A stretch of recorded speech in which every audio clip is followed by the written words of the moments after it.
Hello दोस्तों, नमस्कार, आदाब, अस्सलाम वालेकुम। मंजिल एकेडमी यूट्यूब चैनल पे एक बार फिर से आप सभी का स्वागत है। वेलकम है, खैर मक़दम करता हूँ आप सभी का। एक बार फिर से एक बेहतरीन कंटेंट और एक बेहतरीन सेशन लेकर आपके सामने हाज़िर हुआ हूँ।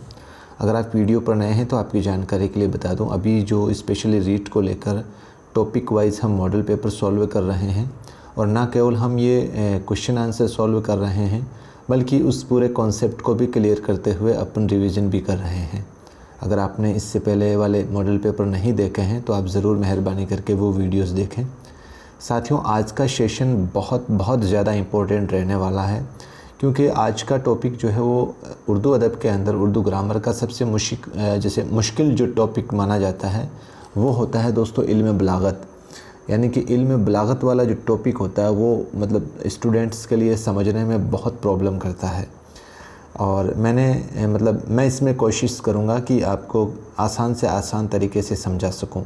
तो आपको पूरे सेशन में बने रहना है। बहुत ज़्यादा इम्पोर्टेंट चैप्टर है ये आपके लिए।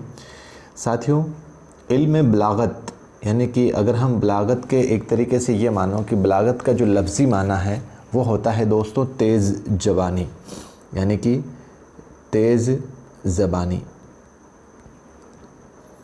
यानी कि ऐसा इल्म, यानी कि इल्म बलागत कौन सा इल्म होता है, यानी कि वो इल्म होता है जो आला दर्जे की खुश बयानी पर आधारित हो, यानी कि बहुत ही आला दर्जे पर। यानी कि कोई भी शायर अपने शेर के अंदर, ध्यान देना दोस्तों, इल्म बलागत की ज़रूरत क्यों पड़ी। जिस तरीके से इंसान को खूबसूरत, कोई भी इंसान होता है वो खूबसूरत लगने के लिए अपने आप के ऊपर बहुत ज़्यादा खर्च करता है, अच्छे कपड़े पहनता है, अच्छे स्प्रे वगैरह लगाता है, अच्छी कटिंग रखता है। इसी तरीके से गर्ल्स जो भी हैं वो भी अपने आप को खूबसूरत रखने के लिए कई तरह के मेंटेनेंस करती है। मतलब वो अपने आप को किस तरीके से अच्छा लगे, इस तरीके से वो रिप्रेजेंट करती है अपने आप को। इसी तरीके से ठीक शायर जो है वो अपने शेर में, अपने अशार में खूबसूरती पैदा करने के लिए इल्म बलागत का इस्तेमाल करता है। ये एक तरीके से आप इस तरीके से समझो। साथियों, मैं एक बार ओवरव्यू आपको बता देता हूँ, क्योंकि जैसे इल्म बलागत के जितने भी टॉपिक हम पढ़ेंगे उसका वैसे एक टॉपिक को लेकर, जैसे तशबिया है और एहाम है, तलमी है और मुबालगा है, इस्तिआरा है, इन सब को लेकर अगर मैं एक टॉपिक पे बात करूँगा तो दोस्तों आधा घंटा एक सेशन हो जाएगा एक टॉपिक पर ही। तो मैं एक बार आपको ओवरव्यू बता देता हूँ, आप सिर्फ थोड़ा सा उसको समझना साथियों, और फिर उसके बेस पर आज का पेपर सॉल्व करेंगे हम। बड़े ध्यान से समझना साथियों। इसमें सबसे पहले नाम आता है आपके एक तशबिया। क्या नाम आता है? तशबिया। और एक नाम आता है इस्तिआरा। क्या नाम आता है? इस्तिआरा। इन दोनों को आप इसी तरीके से यहीं पे समझ लें एक बार आसान ज़बान में। मैं एक आपको एग्ज़ाम्पल देता हूँ, जैसे हामिद चाँद की तरह है। हामिद चाँद की तरह है। तशबिया का मतलब होता है किसी को उसके मानिंद ठहराना, यानी कि किसी को उसकी तरह, उसी की शक्ल में बताना। तो हामिद चाँद की तरह है, एक एग्ज़ाम्पल मैंने ये लिख दिया, और एक मैंने सीधा लिख दिया हामिद चाँद है। हामिद चाँद है। इन दोनों एग्ज़ाम्पल में आपको कुछ फ़र्क समझ में आ रहा है?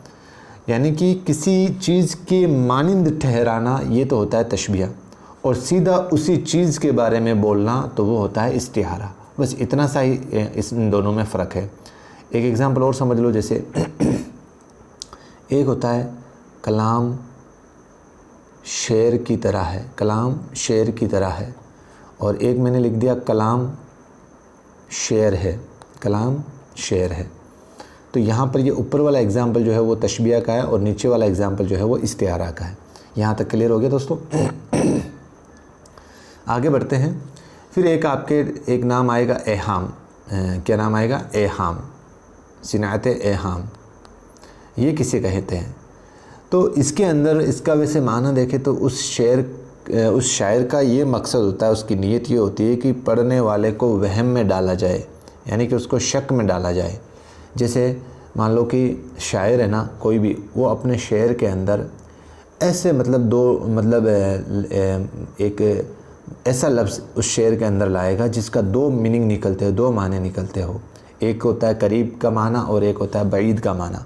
यानी कि शायर जो है वो करीब के माने के बजाय उस शेर में बईद का माना इस्तेमाल करता है। फॉर एग्ज़ाम्पल मैं आपको एग्ज़ाम्पल दूँ, एक साया लफ्ज़ है, साया, अगर इसका करीब का माना देखें तो हम जैसे छाँव होती है ना, छाँव, उसके माने में इसको इस्तेमाल करते हैं, मतलब धूप के जो ज़िद होती है साया।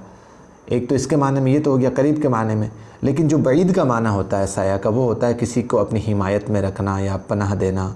तो ये यहाँ पर शायर जो है वो दूर के माने में इस्तेमाल करता है। तो ये होती है साथियों एहाम। क्लियर। फिर आती है एक सिनत आपके तजाद। क्या आती है? तजाद। इसमें शायर क्या करता है, तजाद का मतलब आप ये मान लो, आपने अगर मुतजाद नाम याद हो, मुतजाद का मतलब विलोम शब्द। तजाद में शायर क्या करेगा, अपने शेर के अंदर दो ऐसे लफ्ज़ लाएगा जो एक दूसरे की ज़िद हो। जैसे शेर के अंदर ही, जैसे एक अंधेरा आ गया और एक आ गया रोशनी, ये दोनों शेर लफ्ज़ आपको उस शेर में मिलेंगे, उस अशार में मिलेंगे। या जैसे एक आ गया सुबह, एक आ गया शाम, एक लाइन में, तो ये दोनों नाम एक दूसरे की ज़िद है। इस तरीके की अगर आपको कोई नाम या सिंबल आप पहचान सकते हैं तो वहाँ पर कौन सी सिनत होगी? सिनत तजाद। फिर आता है दोस्तों एक नाम आता है मुबालगा। नाम से ही आप पहचान सकते हो। मुबालगा के अंदर क्या होता है, कोई भी शायर जो होगा वो किसी चीज़ को बहुत बहुत ज़्यादा मतलब बड़ा चढ़ाकर पेश करता है, मतलब यकीन ही नहीं हो कि यार इतना कोई चीज़। जैसे अपन मतलब जब कोई चुटकुले सुनाते हैं क्लास के अंदर, तो कभी टीचर ने आपको भी सुनाया होगा कि 3 आदमी थे और वो एक अमेरिकी, एक जापानी, एक भारतीय था। तो एक बोलता था कि मेरे दादाजी है ना, मतलब चांद के पास जाके आए थे। इस तरीके से मतलब बहुत ज़्यादा लंबी लंबी वो फेंकते हैं। तो मतलब बड़ा चढ़ाकर जो शायर अपने शेर में बयान करता है, तो वहाँ पर मुबालगा हो जाएगा साथियों। एक नाम आता है साथियों आपके तलमी। क्या नाम आता है? तलमी। तलमी तो आप सिर्फ यही पहचान कर लो कि अगर तलमी जिस अशार में होगी, वहाँ पर उस शेर में या तो कोई कुरान और हदीस की कोई आयत होगी, या कोई मशहूर वाक़या होगा, या कोई रिवायत होगी, मतलब कोई पुरानी ऐतिहासिक घटना होगी उस शेर के अंदर, तो वहाँ पर तलमी होगी। मतलब जैसे कूहे तूर नाम आ गया आपके, कूहे तूर, या आपके जैसे नमरूद नाम आ गया, एक बादशाह था जालिम नमरूद, तो या जैसे कारून एक बादशाह का नाम आ गया। तो ऐसे अगर कोई ऐतिहासिक कोई घटना का अगर उस शेर में नाम हो, तो वहाँ पर कौन सा होगा? तलमी होगा। तो मुझे लगता है कि ये एक बार आपको अच्छे से समझ में आ गया होगा। तो एक बार साथियों ये करिए आप, सबसे पहले जैसे हमने तशबिया को समझा था ना, तो तशबिया को समझने से हमारा सवाल यहाँ पे सॉल्व नहीं होता है, क्योंकि तशबिया को भी 3-4 ग्रुप के अंदर डिवाइड किया हुआ है, और सबसे ज़्यादा जो सवाल बनने की संभावना है वो तशबिया से ही बनने की संभावना है। इसको भी चलो हम क्लियर करते हैं। मैं एक एग्ज़ाम्पल लिख रहा हूँ, आपको बड़े ध्यान से उसको समझना है। मैंने एग्ज़ाम्पल लिखा जैसे नाजुकी उसके लब की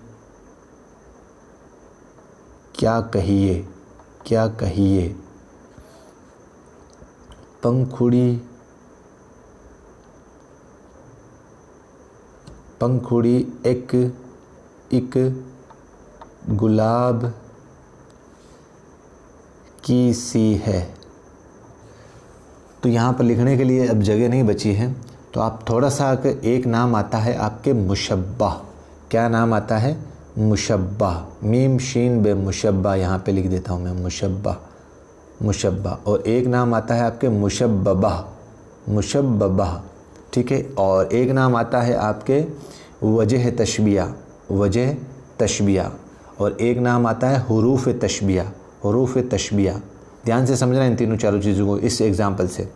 सबसे पहले जैसे मैं कहूँ कि आपको यहाँ पर इस शेर के अंदर मुशब्बह लफ्ज़ छांटना है, तो मुशब्बह लफ्ज़ की पहचान क्या होती है साथियों? जिस चीज़ को तशबिया दी जाए, जिस चीज़ को मतलब मिसल ठहराया जाए, तो यहाँ पर ये जो लब नाम है, लब, ये यहाँ पर तशबिया है।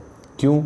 इस लब को, जो ये गुलाब की पंखुड़ी है ना, ये इससे तशबिया दी गई है। तो जिस चीज़ को तशबिया दी जाए वो लफ्ज़ कौन सा होता है? मुशब्बा। और मुशब्बा क्या हुआ दोस्तों? यहाँ पर लब हो गया। क्लियर यहाँ तक? ठीक है। फिर आता है दोस्तों मुशब्बा। मुशब्बा यहाँ पर नाम आता है साथियों एक गुलाब। ये लफ्ज़ जो है वो है मुशब्बा। और मुशब्बा क्या होता है? जिस चीज़ से तशबिया दी जाए, जिस चीज़ को नहीं, जिस चीज़ को तो हो गया लब, जिस चीज़ से तशबिया दी जाए। तो यहाँ पर मतलब जो गुलाब की पंखुड़ी है ना, उससे लब को तशबिया दी गई है। गुलाब की जो पंखुड़ी है ना, गुलाब की पंखुड़ी, इससे किसको तशबीह दी गई है? लब को। तो यहाँ पर जिस चीज़ से तशबीह दी जा रही है तो वहाँ पर ये लफ्ज़ क्या हो जाएगा? मुशब्बबा हो जाएगा। क्या हो जाएगा? मुशब्बबा। क्लियर है साथियों? फिर आता है वजह तशबीह। वजह तशबीह यानी कि उसको तशबीह देने की वजह क्या है, ऐसी कौन सी वजह है जिससे उसको तशबीह देने पर मजबूर किया गया है।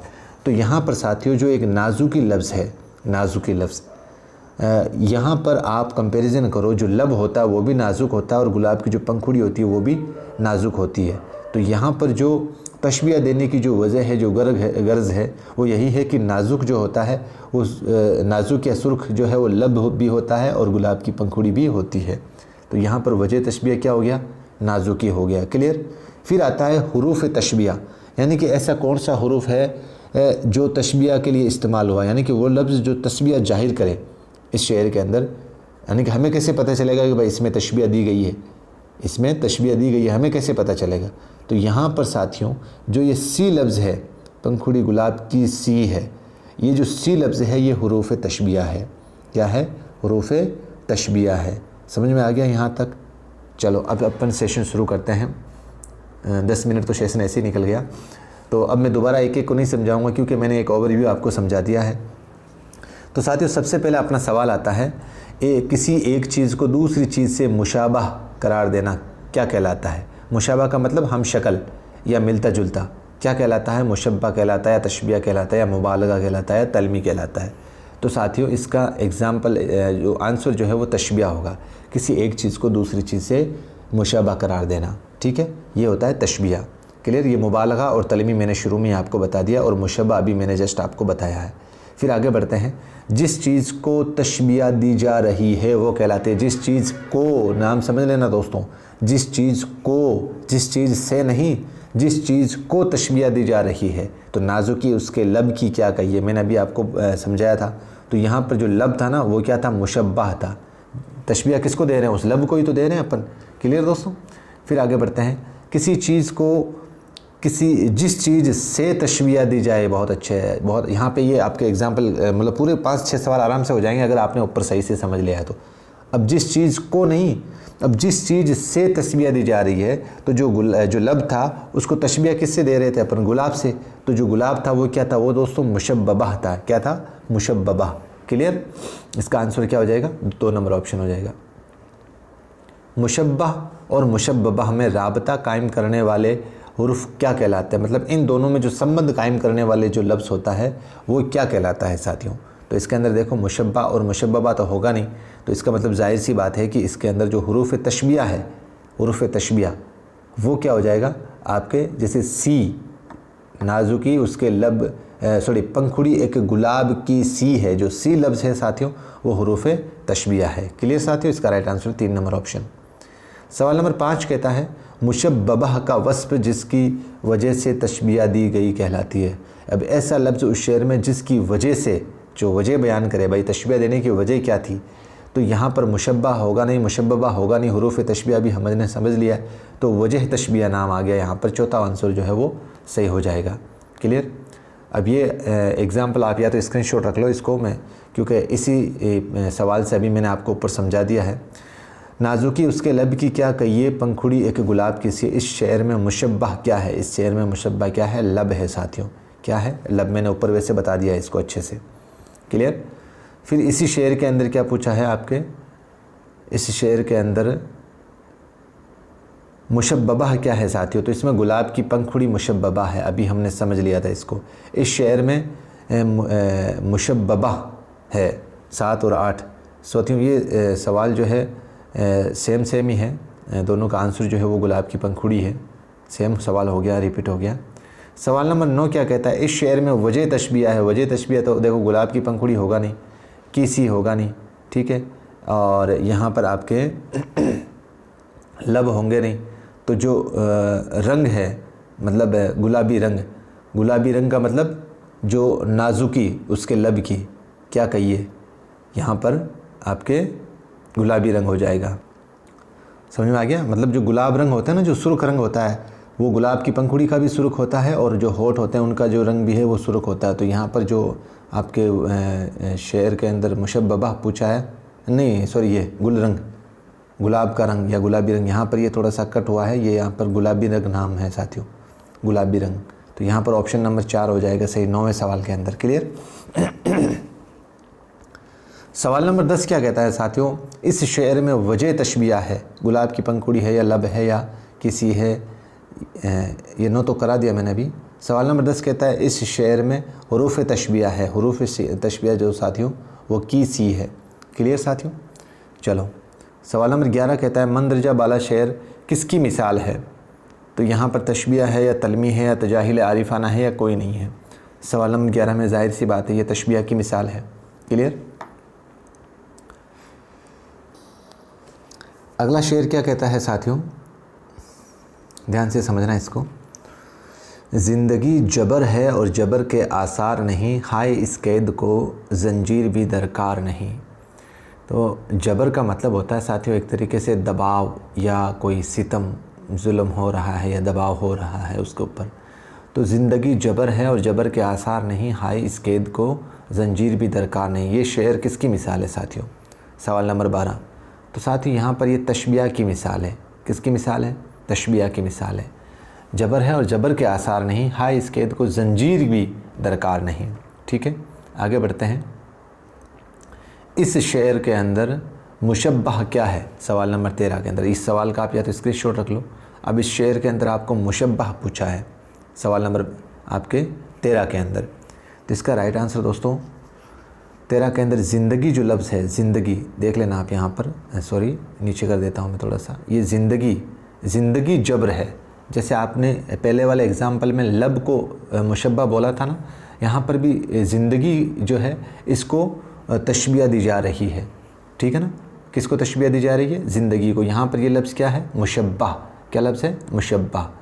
फिर है आपके अगला सवाल, सवाल नंबर 14। आप उसका स्क्रीनशॉट रखना। इस शेर में मुशब्बह क्या है। तो ज़िंदगी तो साथियों अभी हमने देखा था, ये तो आपके मुशब्बह है। और अब आपको यहाँ पर मुशब्बह पूछा है। तो दोस्तों जो कैद जो लफ्ज़ है, यानी हाय इस कैद को जंजीर भी दरकार नहीं, हाय इस कैद को। तो कैद जो लफ्ज़ है यहाँ पर ये मुशब्बह है। फिर आता है इस शेर में वजह तशबिया क्या है। भाई वजह क्या है इस शेर के अंदर आपको तशबिया लग रही है। ज़िंदगी होगा नहीं, कैद होगा नहीं, फिर बचा है जबर और जंजीर। तो इसमें साथियों जो जबर लफ्ज़ है, जो जबर लफ्ज़ है वो आपकी क्या है वजह तशबिया है। क्या है वजह तशबिया। फिर आता है 16 सवाल नंबर 16। मीर इन नीमबाज आँखों की सारी मस्ती शराब की सी है। ये शेर क्या कहलाता है भाई। मीर इन नीमबाज आँखों की सारी मस्ती शराब की सी है। ये शेर है शाह गज़ल मक्ता मतला मतला सानी। तो 16 का जो आंसर है साथियों आपके वो मक्ता है। क्या है मक्ता। अब इसकी पहचान कैसे करोगे आप जब तक समझोगे नहीं। देखो साथियों मतला जो होता है वो गज़ल का या किसी भी नज़म का सबसे पहला शेर होता है। और इसकी पहचान यही रहती है कि इसके मतलब जो किसी भी गज़ल के अंदर मतलब मतला के अंदर जो गज़ल का जो पहला शेर होता है ना, उसके अंदर काफ़िया और रदीफ़ की पाबंदी रहती है मतला के अंदर। क्लियर। और शाह गज़ल जो होता है दोस्तों वो किसी भी नज़म या गज़ल का सबसे बेहतरीन शेर होता है, उसे शाह गज़ल कहते हैं। शाह गज़ल। और मतला सानी यानी मतला के जस्ट बाद में भी अगर कोई दूसरा शेर अगर काफ़िया और रदीफ़ है उसमें तो वो मतला सानी कहलाता है। लेकिन मक्ता जो होता है साथियों इसके अंदर शायर अपना शायराना तखल्लुस इस्तेमाल करता है। तो यहाँ पर ये जो मीर लफ्ज़ है यहाँ पर इसने अपना तखल्लुस इस्तेमाल किया है। तो यहाँ पर साथियों ये शेर किसकी मिसाल हो गई आपके, ये हो गई आपके मक्ता की। वैसे पिछले लेसन में इसको हमने बहुत डिटेल में समझा था साथियों, मतला ये मक्ता शाह गज़ल। नीमबाज आँखों से क्या मुराद है यहाँ पर। तो नीमबाज आँखों से साथियों यहाँ पर मुराद है नीम खिली नशीली आँखें। नीम खुली नशीली आँखें यानी कि ऐसी नशीली आँखें इससे मुराद है। ठीक है। नीम जैसी आँखें नहीं बल्कि नीम खुली नशीली आँखें इसका राइट आंसर हो जाएगा। सवाल नंबर 18 है नीम के माने क्या है। एक पेड़ का नाम है या थोड़ा है या मुकम्मल है या नशीली है। सवाल नंबर 18 का मतलब थोड़ा। अब आपको समझ में आ गया होगा इस लफ्ज़ का। नीम खिली नशीली आंखें का मतलब होता है बिल्कुल थोड़ी सी जो आंखें खुली हुई रहती हैं जिसमें आदमी ऐसे नशीला एक नशे के अंदर आदमी रहता है। तो नीम का माना क्या हो गया, थोड़ा। अब तो आपको इसका जो पहले वाला सवाल था यहाँ पर नीमबाज आँखों से मुराद क्या है, मतलब नीम खुली नशीली आँखें, मतलब आधी खुली हुई आँखें, इसका माना हो जाएगा, इससे मुराद हो जाएगा। सवाल नंबर 19 कहता है ये शेर किस सिनात की मिसाल है। सवाल नंबर 19, तो दोस्तों ये भी ज़ाहिर सी बात है, ये तशबिया की ही मिसाल है। किसकी मिसाल है? तशबिया की। इस शेर में मुशब्बा क्या है, अभी शेर को आपको दिमाग में रखना है। तो सवाल नंबर 20 का राइट आंसर दोस्तों, इसमें मुशब्बा जो है वो शराब है। क्या है साथियों? शराब। क्लियर। आगे बढ़ते हैं सवाल नंबर 21 के अंदर। इस शेर में मुशब्बा क्या है? मुशब्बा, इसको थोड़ा सा ध्यान समझना आप साथियों। शराब जो है वो आपके मुशब्बा हो गई, तो इसका मतलब ये तो होगा नहीं, ठीक है। और की सी है, ये भी होगा नहीं। अब बचे आपके पास नशीलापन और आँखें। तो सवाल नंबर आपके 21 का जो राइट आंसर हो जाएगा साथियों है मुशब्बा। सवाल नंबर 21, इसके अंदर आपके साथियों थोड़ा सा जो 20 नंबर सवाल है इसको वापस थोड़ा सा सुधारें एक बार। इस शेर को वापस एक बार देखते हैं अपन। शेर क्या कह रहा है? शेर कह रहा है कि मीर इन नीमबाज आँखों की सारी मस्ती शराब की सी है। तो साथियों जो सवाल नंबर 20 है इसको आप एक बार समझें वापस। इसमें यहाँ पर जो मुशब्बा है वो शराब नहीं है, यहाँ पर मुशब्बा जो है वो शराब नहीं है, क्योंकि यहाँ पर देखो ये वाला शेर यह रहा। तो जो नीमबाज आँखें हैं, जो नीमबाज आँखें हैं वो यहाँ पर मुशब्बा है। क्या है? नीमबाज आँखें। यहाँ पर ये रही आँखें। सवाल नंबर 20 में जो आँखें हैं वो क्या है दोस्तों? वो मुशब्बा है। और मुशब्बा जो है वो साथियों यहाँ पर ये शराब हो जाएगा। क्या हो जाएगा? शराब। समझ में आ गया साथियों? चलो 21 सवाल हो गया। सवाल नंबर 22 की ओर बढ़ते हैं अपन। इस शेर में वजह तशबिया क्या है? अब देखो आँखें और शराब ये दोनों तो कट गए आपके। आँखें था वो मुशब्बा था और शराब जो है वो मुशब्बा है। फिर आपके की सी है, ये तो आपको पता है कि जो हुरूफ तशबिया है वो होता है। तो यहाँ पर जो नशीलापन है वो यहाँ पर क्या हो जाएगा? वजह तशबिया हो जाएगा। तो सवाल नंबर 22 का 3 नंबर ऑप्शन सही हो जाएगा। सवाल नंबर 23 कहता है इस शेर में हुरूफ तशबिया क्या है? अब जब ये हो गया, ये हो गया, ये हो गया, तो बचा क्या है? की सी। ये यहाँ पर हुरूफ तशबिया हो गया। सवाल नंबर 24 क्या कहता है? कूचाए यार में साए की तरह रहता हूँ, घर के नज़दीक कभी हूँ कभी दीवार के पास। बहुत अच्छा शेर है भाई। ये शेर सबसे पहले तो ये किसकी मिसाल है? तो ये भी दोस्तों तशबिया की ही मिसाल है। कूचाए यार में साए की तरह रहता हूँ, घर के नज़दीक कभी हूँ तो कभी दीवार के पास में। तो ये शेर किसकी मिसाल है? ये भी तशबिया की मिसाल है। ये शेर क्या है साथियों? सवाल नंबर 25 में। तो साथियों इसके अंदर ये शेर देखो, ध्यान से देख लो एक बार। इसमें देखो, इसमें ऑप्शन के आधार पर देखें तो देखो मतला की तो शर्त आपको पता होनी चाहिए कि काफ़िया और रदीफ़ की पाबंदी होनी चाहिए और मक्ता में शायर का नाम होना चाहिए। तो चलो पहले ये दोनों चेक कर लेते हैं। तो यहाँ पर देखो रहता हूँ दीवार के पास, काफ़िया और रदीफ़ नहीं है तो यहाँ पर, और इसमें तखल्लुस भी नहीं है, तो ये दोनों ऑप्शन तो कट गए आपके, मक्ता और मतला। और फिर शाह बैत मतलब गज़ल का सबसे अच्छा शेर ये है नहीं, तो इसका मतलब इसका राइट आंसर जो है वो दोस्तों सभी गलत है। इसके अंदर 4 नंबर ऑप्शन हो जाएगा 25 के अंदर। 26वां जो सवाल है वो साथियों क्या कहता है? इस शेर में मुशब्बा है आपके। इस शेर में मुशब्बा क्या है? उस शेर का इसको आप वीडियो को वापस ले लेना, देख लेना। इस शेर का स्क्रीनशॉट रख के या कॉपी में उतार के फिर इन सवालों को सॉल्व करना साथियों आप, ताकि आपको पूरा मतलब कॉन्सेप्ट समझ में आ जाए। तो इस शेर में मुशब्बा क्या है भाई? इस शेर के अंदर यहाँ पर खुद शायर जो है वो साथियों ये मुशब्बा है। क्या है? शायर जो है आपके वो मुशब्बा है। ठीक है, एक बार थोड़ा सा मार्कर ले लेता हूँ मैं। ये जो यहाँ पर ख़ुद शायर जो है वो यहाँ पर मुशब्बा है। अगला जो सवाल है 27वां सवाल, ये कहता है इस शेर में मुशब्बा क्या है? तो भाई जो खुद शायर है वो तो चलो मुशब्बा हो गया, लेकिन जब इस शेर के अंदर मुशब्बा क्या है तो जो साया है साथियों ये यहाँ पर मुशब्बा है। क्या है? मुशब्बा। क्लियर। फिर आगे बढ़ते हैं। इस शेर में हुरूफ तशबिया क्या है? तो आपको 2 ऑप्शन तो कट गए, साया और ख़ुद शायर। फिर आपके की तरह ये तो होगा नहीं, ये तो हुरूफ तशबिया होगा, तो जाहिर सी बात है आपका राइट आंसर क्या हो जाएगा? कूचाए यार। हुरूफ तशबिया क्या है? कूचाए यार। क्लियर। आगे बढ़ते हैं। एक हुरूफ तशबिया, सॉरी यहाँ पर वजह तशबिया नहीं पूछा है, हुरूफ तशबिया पूछा है, वजह तशबिया नहीं पूछा है। वजह तशबिया होगा कूचाए यार। तो यहाँ पर इस सवाल का हुरूफ तशबिया जो साथियों वो क्या है? की तरह। यहाँ पर क्या है? की तरह। आंसर क्या हो जाएगा आपका? की तरह। वजह तशबिया पूछेगा तो कूचाए यार। क्लियर। सवाल नंबर 28 हो गया। फिर बढ़ते हैं अपन 29 के अंदर, सवाल नंबर 29। इस शेर में ये देखो आ गया वजह तशबिया है सवाल नंबर 29 का। वजह तशबिया यहाँ पर साथियों, सुबह व शाम माशूक के साथ रहना, साए की तरह कूचे में रहना, तो ये होगा नहीं और कोई नहीं भी होगा। तो यहाँ पर साए की तरह कूचे के आसपास रहना, साए की तरह कूचे के आसपास रहना, ठीक है ना। ये यहाँ पर सवाल नंबर 29 का राइट आंसर क्या हो जाएगा, 3 नंबर ऑप्शन हो जाएगा, साए की तरह कूचे के आसपास रहना, ठीक है। सवाल नंबर 30 क्या कहलाता है, अब आता है इस्तिआरा। इस्तिआरा किस लफ्ज़ से बना है साथियों, इस्तिआरा किस लफ्ज़ से बना है। तो यहाँ पर इस्तिआरा जो लफ्ज़ से बना है साथियों, मुस्तिआर किस लफ्ज़ से बना है, मुस्तिआर लफ्ज़ से बना है। क्लियर। फिर आगे बढ़ते हैं, लफ्ज़ मुस्तिआर के माने क्या हैं। यहाँ पर देखो ये आ गया वापस, लफ्ज़ मुस्तिआर के माने क्या हैं साथियों। तो इसका माना होता है उधार लेना। क्या माना होता है, उधार लेना, ठीक है। बहुत अच्छे से समझना साथियों इस पूरे कॉन्सेप्ट को।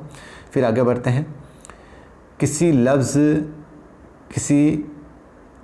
लफ्ज़ को उसके असली माने के बजाय तशबीही माने में इस्तेमाल करना क्या कहलाता है, तशबिया कहलाता है या तलमी कहलाता है, इस्तिआरा कहलाता है या 1 और 3 दोनों कहलाते हैं। तो सवाल नंबर 32 का आंसर दोस्तों आपके इस्तिआरा कहलाता है। क्या कहलाता है, इस्तिआरा, मतलब असली माने के बजाय उसको तशबिया माने में इस्तेमाल की जाए। जैसे मैंने अभी आपको ऊपर एग्जांपल दिया था ना, हामिद शेर है, तो यहाँ पर जो शेर का असली माना है उसका माना इस्तेमाल थोड़ी हो रहा है, यहाँ पर जो हामिद है उसको मतलब शेर जैसे बहादुर बताया गया है। तो समझ में आ गया साथियों। जैसे ये एग्जांपल आ ही गया आपके, हामिद शेर है, इसमें शेर क्या है, यहाँ पर शेर जो है वो इस्तिआरा है। क्या है, शेर जो है वो इस्तिआरा है। अगर यहाँ पर हामिद शेर की तरह है तो क्या हो जाएगा दोस्तों, तो तशबिया होता है यहाँ पर, लेकिन हामिद शेर है यहाँ पर, इसलिए ये क्या है, इस्तिआरा है। 2 नंबर ऑप्शन सही हो जाएगा। इस्तिआरा में फ़िक़दान होता है, तो यहाँ पर फ़िक़दान का माना सभी पहले मालूम होना चाहिए साथियों। फ़िक़दान का माना होता है आपके किसी चीज़ की कमी होना या गैर मौजूदगी होना। क्या, वो उस चीज़ की गैर मौजूदगी में, ये फ़िक़दान का माना होता है। तो इस्तिआरा में फ़िक़दान होता है, मतलब इस्तिआरा में किसकी कमी होती है। सवाल नंबर 34 बहुत अच्छा सवाल है। तो सवाल नंबर 34 में देखो, मुशब्बा की कमी रहती है या हुरूफ़ तशबिया की, या दोनों की, या किसी की नहीं। तो इसका साथियों, इसमें मुशब्बा की भी कमी रहती है और हुरूफ़ तशबिया की भी कमी रहती है। हुरूफ़ तशबिया मतलब की सी है, हमने देखा था ना, और मुशब्बा यानी कि जिस चीज़ को तशबिया दोगे तो वो चीज़, दोनों की कमी रहती है। 34 सवाल नंबर। फिर आगे बढ़ते हैं आपके सवाल नंबर 35 पे। सवाल नंबर 35, इस शेर को हमें पढ़ना है।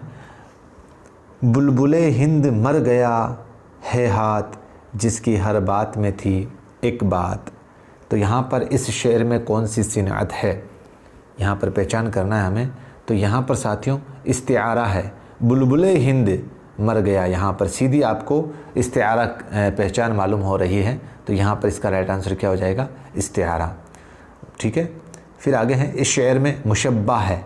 तो आपको अभी मैंने जो ऊपर सवाल सॉल्व करवाया था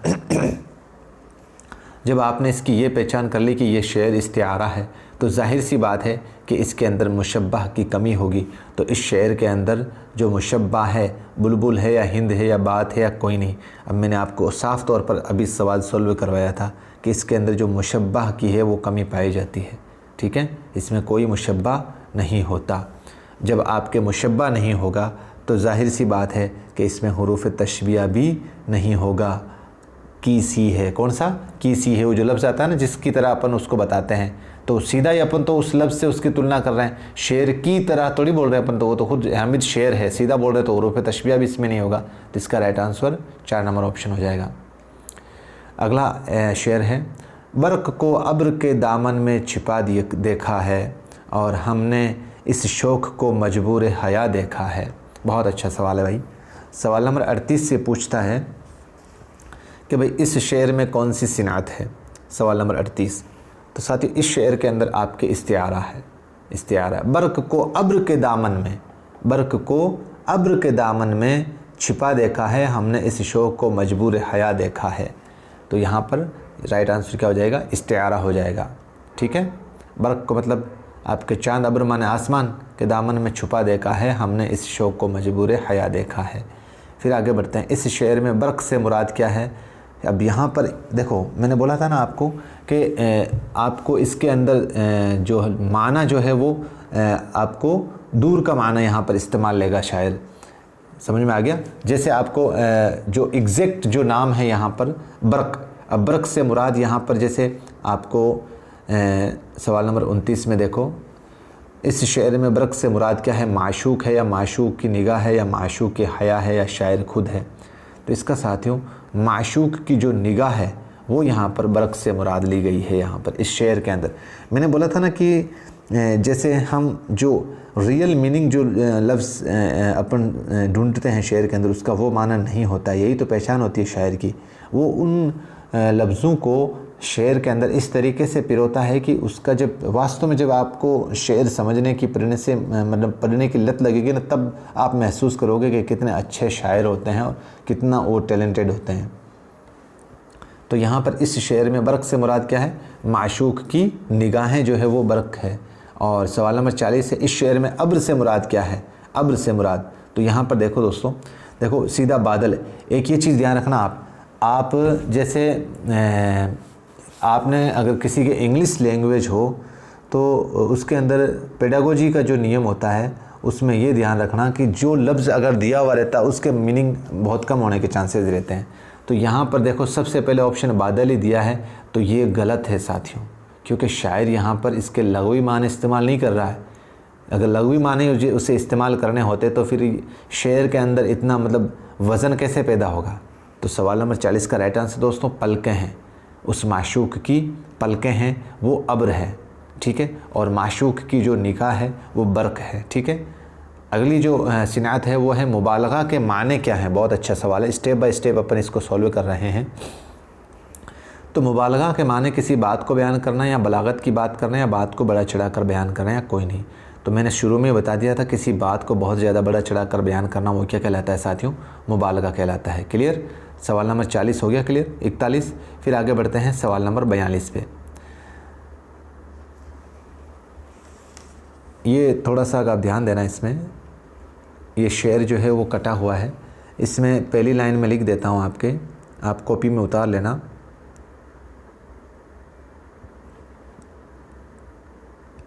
गोदी में खेलती है जिसकी हज़ारों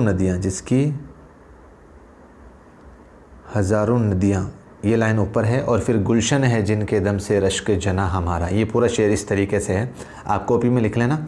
गोदी में खेलती है जिसके हज़ारों नदियाँ, गोदी में खेलती है जिसके हज़ारों नदियाँ, गुलशन है जिनके दम से रश्क जना हमारा। ये पूरा शेर इस तरीके से है, आपने कॉपी में उतार लिया, ठीक है। फिर अब आगे बढ़ते हैं इसके अंदर सवाल नंबर 42 के अंदर। इस शेर में सिनात कौन सी है, पहचान आपको ये करनी है, इस शेर में कौन सी सिनात है। तो साथियों इसमें मुबालगा सिनात है। गोदी में खेलती है जिसके हज़ारों नदियाँ।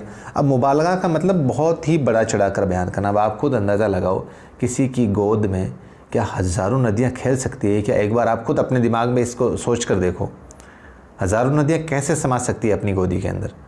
तो यहाँ पर मतलब ये बहुत बड़ा चढ़ाकर बयान कर रहा है, तो जाहिर सी बात है यहाँ पर कौन सी सिनत होगी, मुबालगा हो जाएगा। फिर इस शेर में मुबालगा के अल्फाज क्या हैं, सवाल नंबर 43। तो दोस्तों इसमें जो रश्क जना है ये लफ्ज़, ये यहाँ पर आपकी क्या हो जाएगा, मुबालगा अल्फाज हो जाएगा, ठीक है, रश्क जना। फिर आगे बढ़ते हैं। एक दिन शब फिराक में रोया मैं इस कदर, चौथे फलक पे पहुँचा था पानी कमर कमर। बहुत अच्छे। सवाल नंबर आपके 44 क्या कहता है, इस शेर में सिनत कौन सी है भाई। तो इस शेर में भी साथियों जो सिनत होगी वो मुबालगा ही होगी। एक दिन शब फिराक में रोया मैं इस कदर, कि भाई देखो बहुत अच्छा इसमें आपके मुबालगा किया गया है कि चौथे फलक पे पहुंचा तो पानी कमर कमर, मतलब पानी जो है वो कमर तक पहुंच गया था शब फिराक में। और उसके रोने का जो पानी था, उसके आंसुओं का जो पानी था, उसका पानी जो है वो कमर तक पहुंच गया। मतलब इससे ज़्यादा और मुबालगा क्या हो सकता है भाई, ठीक है ना। पहचान सकते हो, अब आप तो समझने लगे हो, मुझे लगता है आराम से समझ में आ रहा होगा इस लेक्चर को। फिर आगे बढ़ते हैं सवाल नंबर आपके 45। इस मिसरे में सिनात है, कौन सी सिनात है, आतिशे गुल से पड़े छाले हमारे पाँव में। शेर क्या है, आतिशे गुल से पड़े छाले हमारे पाँव में। इस मिसरे में सिनअत क्या है? तशबीह है या तलमी है या मुबालगा है या आपके एहाम है? तो साथियों इसमें भी मुबालगा है। आतिश गुल से पड़े छाले हमारे। अब मुझे एक बात बताओ, जो गुल यानी कि गुलाब की जो आग होती है उससे किसी के छाले पड़ सकते हैं क्या? तो यहाँ पर भी मुबालगा होगा। ठीक है। सिनात तलमीह की पहचान शेर में इशारा किए गए से होती है। मतलब किस चीज़ से इशारा? तो मैंने तलमी को अभी आपको अच्छे से समझाया था साथियों। 46 के अंदर राइट आंसर क्या हो जाएगा?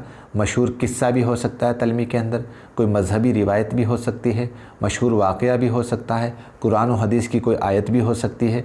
तो इसका मतलब ये सभी चीज़ें सही है। किसके अंदर? तलमी के अंदर। तलमी जो सिनत है उसके अंदर यही पहचान होगी। अब जैसे इब्ने मरियम, बस ये आप नाम देख लो, पुराना कोई नाम आते, कोई ऐतिहासिक घटना का नाम आते, आप तो चैप दो कि ये भाई ये तो तलमी ही 100%। तो इब्ने मरियम, हवा करे कोई मेरे दिल की दवा करे कोई। तो यहाँ पर इस शेर में कौन सी सिनात है? तो यहाँ पर ये हो जाएगा तलमी। 47 के अंदर क्या हो जाएगा? तलमी। फिर बढ़ते हैं आगे 48 के अंदर। इस शेर में इब्ने मरियम से मुराद क्या है साथियों? 48 के अंदर तो जो हज़रत ईसा अलैहिस्सलाम हैं वो इब्ने मरियम से यहाँ पर मुराद है। ठीक है। फिर इब्ने मरियम के लफ्ज़ी माने क्या हैं 49 के अंदर? तो यहाँ पर मरियम के बेटे, क्या लफ्ज़ी माने? इब्ने मरियम यानी मरियम के बेटे, जाहिर सी बात है, बिल्कुल ईजी है ये सवाल। तो क्या वो नमरूद की खुदाई थी, बंदगी में मेरा भला ना हुआ? तो यहाँ पर नमरूद नाम आ गया साथियों। इस शेर में सिनत का मतलब ये भी क्या है? तलमी हो जाएगा। क्या हो जाएगा? तलमी। और फिर आगे बढ़ते हैं। किसी बात से जानबूझकर अनजान बनना किस सिनत की निशानी है? तो देखो तलमी तो अभी होगा नहीं, क्योंकि तलमी के अंदर तो कोई ऐतिहासिक घटना या वाक़या होगा। ठीक है। और तज़ाद का मतलब दो लफ्ज़ देना, मुतज़ाद, आपस में एक दूसरे की जो ज़िद हो। ठीक है। तो यहाँ पर यह भी नहीं होगा। एहाम का मतलब उसमें कोई वहम पाला जाए शेर के अंदर, पढ़ने वाले के अंदर, या कोई शक पैदा किया जाए। तो यहाँ पर साथियों 51वां जो सवाल है इसका राइट आंसर आपके हो जाएगा तजाहिल आरिफाना। तजाहिल आरिफाना। किस सिनात में शायर किसी बात का गलत सबब बयान करता है? किसी बात का गलत सबब बयान करता है अपने शेर के अंदर? तो तलमी होगा नहीं, आपको अच्छे से पता है। ठीक है। और तज़ाद में दो लफ्ज़ जो है वो ऐसे इस्तेमाल करता है जो आपस में एक दूसरे की ज़िद हो। तो यहाँ पर साथियों हुस्न तालील हो जाएगा। क्या हो जाएगा? हुस्न तालील। हुस्न तालील। तो यहाँ पर क्या करता है शायर? जो लग़वी माना है उसकी बेतुलना में जो गलत सबब है वो बयान करता है, गलत रीज़न पेश करता है। तो यहाँ पर अगला सवाल है तालील का माना क्या है साथियों? वजह बयान करना या गलत बयान करना या छुट्टी लेना या कोई और? तो यहाँ पर साथियों बिल्कुल तालील का माना क्या है? आपके सवाल नंबर 53 में वजह बयान करना। क्या होता है? वजह बयान करना। अब यहाँ पर ये देखो, वजह बयान तो करेगा, वो कारण तो बयान करेगा, लेकिन वो करेगा क्या? गलत करेगा। कौन सी वजह बयान करेगा? गलत वजह बयान करेगा, गलत सबब बयान करेगा। तो यहाँ पर गलत बयानी करना ये भी आंसर हो सकता है साथियों। वजह बयान करना, इसमें दोनों ऑप्शन आपके अगर देखा जाए तो ये दोनों ही अच्छे आंसर बन सकते हैं आपके। गलत बयानी तो सीधा गलत बयान नहीं करेगा, वो उस कारण जो है उसकी जो वजह है उसकी वजह बयान करेगा, और वो वजह जो है वो गलत बयान करेगा। मतलब इन दोनों में से अगर बेस्ट छांटे तो अपना आंसर क्या बनेगा? 1 नंबर ऑप्शन बन जाएगा। ठीक है ना। फिर बढ़ते हैं अपन सवाल नंबर 54। सॉरी, कहाँ पे आ गए? कुछ सवाल साथियों यहाँ से कटे हुए हैं, तो सीधा बढ़ते हैं अपन। उस शेर में किसी लफ्ज़ के दो माने, यानी कि उस शेर में किस लफ्ज़ के दो माने हैं भाई? रुखसार में या आरज़ी में या ज़िंदगानी में या कोई और है? तो यहाँ पर कुछ शेर हैं ऐसा कि एक सेकेंड, वो शेर ही मैं आपके सामने रख देता हूँ। यहाँ पर एक शेर आप कॉपी के अंदर नोट कर लेना कि उसके रुखसार देख जीता हूँ। उसके रुखसार देख जीता हूँ। ठीक है। आरज़ी मेरी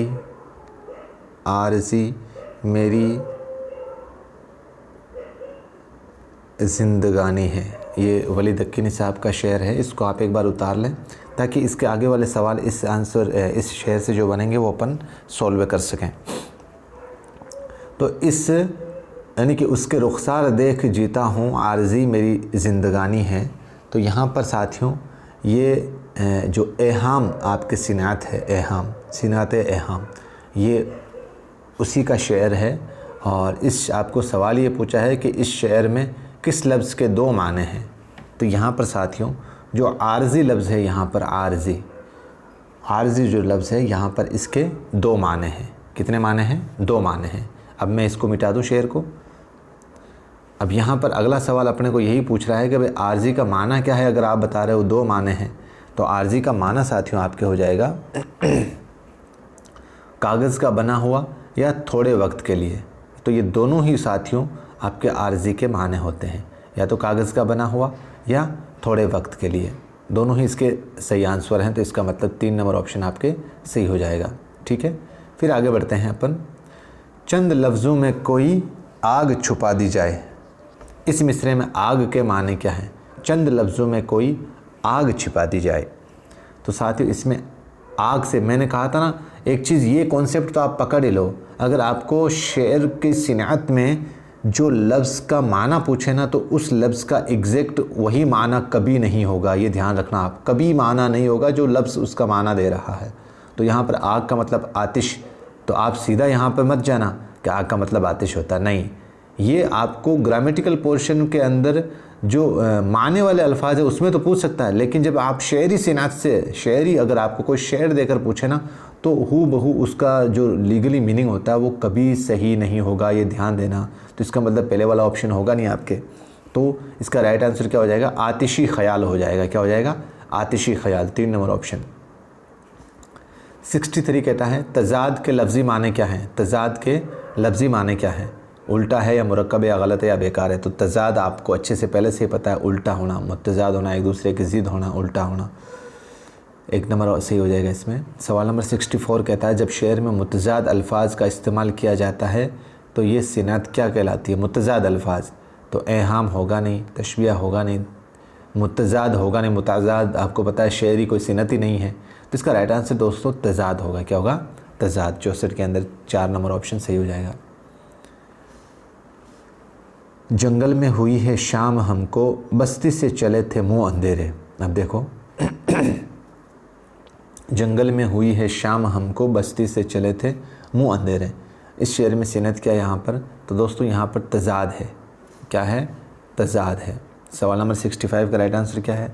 तजाद। अब कैसे साथियों? यहाँ पर एक लफ्ज़ आया है शाम और एक आया है मुँह अंधेरे। मतलब अभी जैसे आपके अगला सवाल इसमें दिया हुआ ही है, आप देख लेना। इस शेर में मुतजाद अल्फाज कौन से हैं भाई? जंगल और बस्ती तो होंगे ही नहीं, ठीक है, और हमको और चले थे ये भी नहीं होंगे।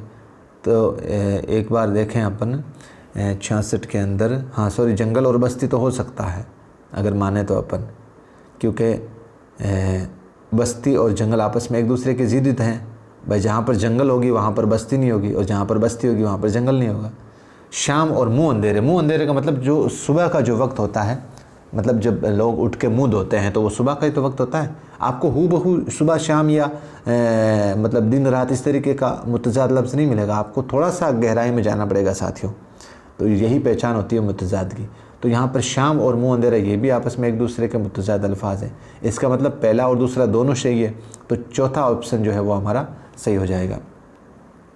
ठीक है, फिर आगे बढ़ते हैं। सवाल नंबर 67 कर रहा था गमे जहाँ का हिसाब, आज तुम बेहिसाब याद आए।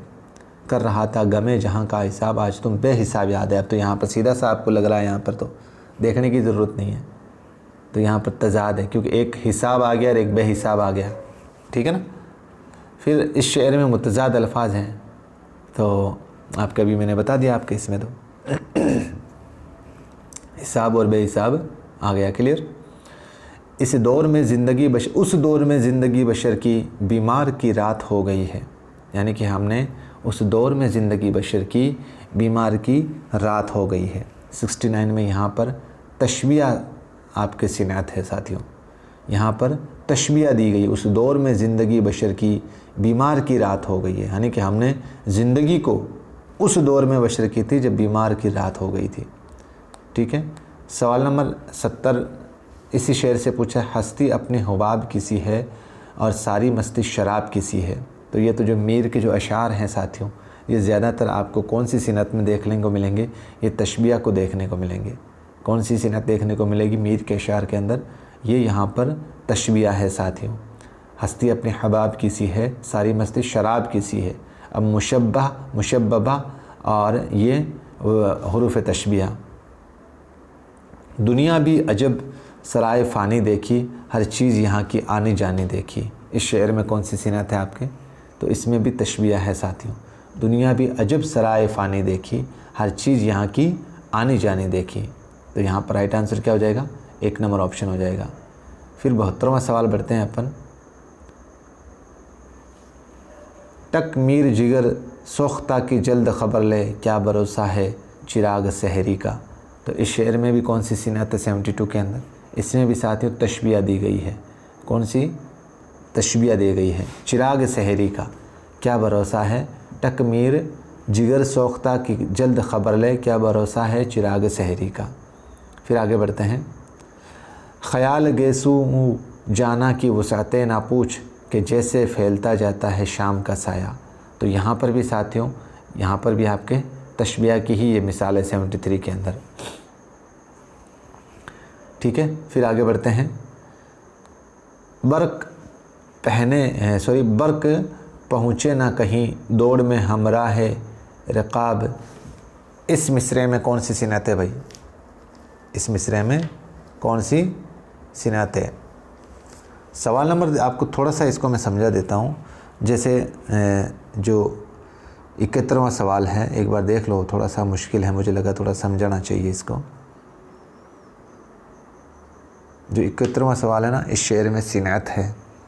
तो यहाँ पर जो आपके चिराग सहरी, ये वाला 72वां सवाल था, ये रहा।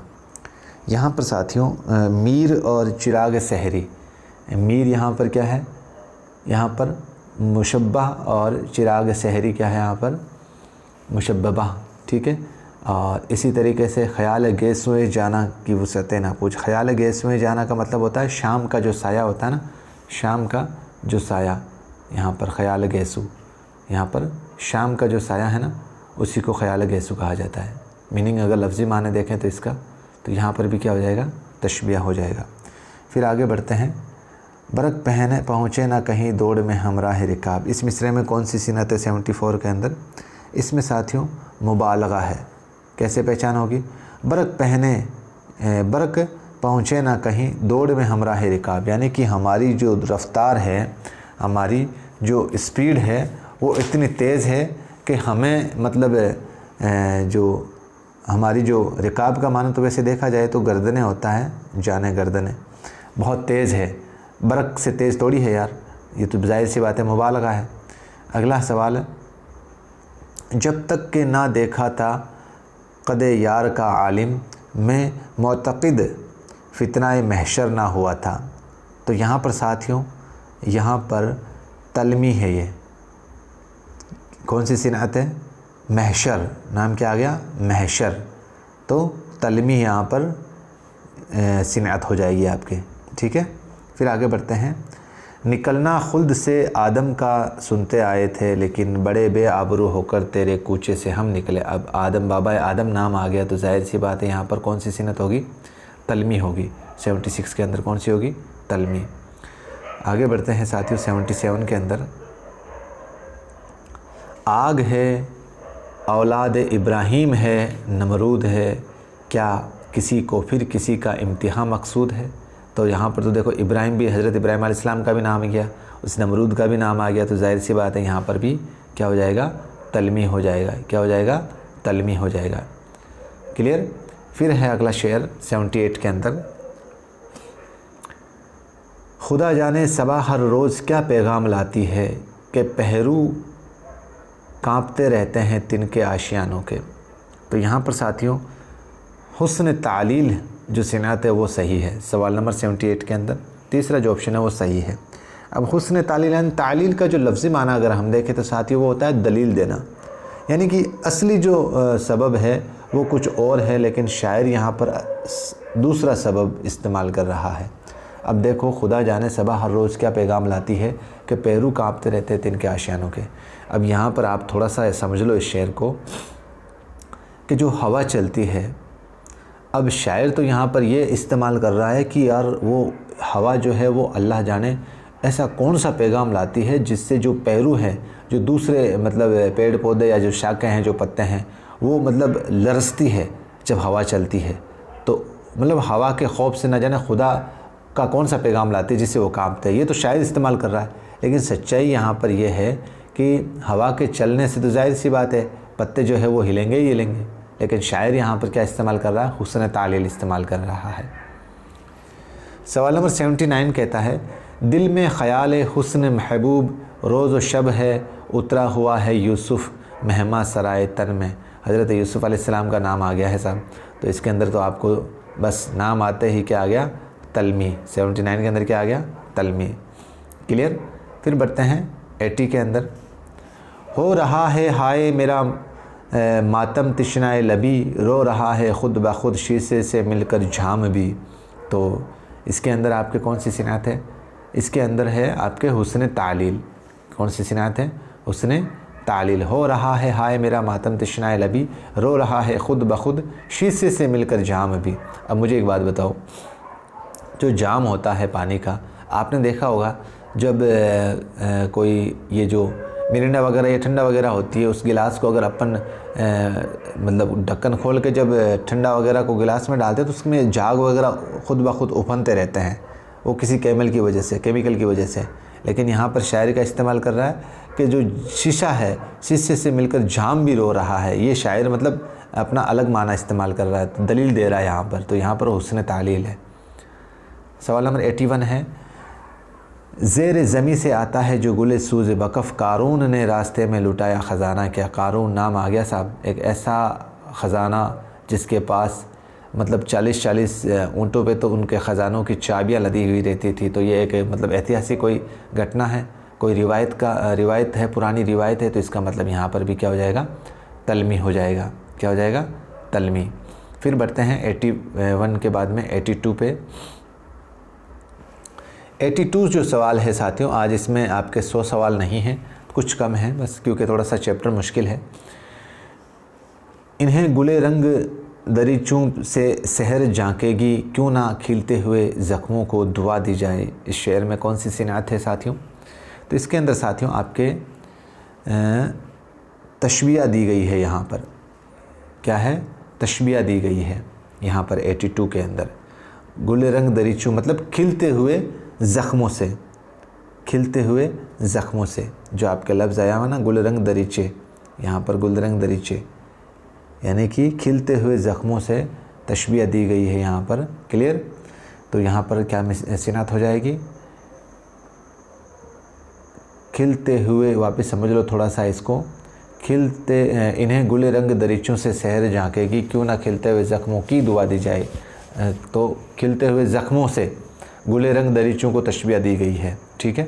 फिर आगे बढ़ते हैं 83। ख्याल गैस हुए जाना कि वो सतें ना पूछ, कि जैसे फैलता जाता है शाम का साया।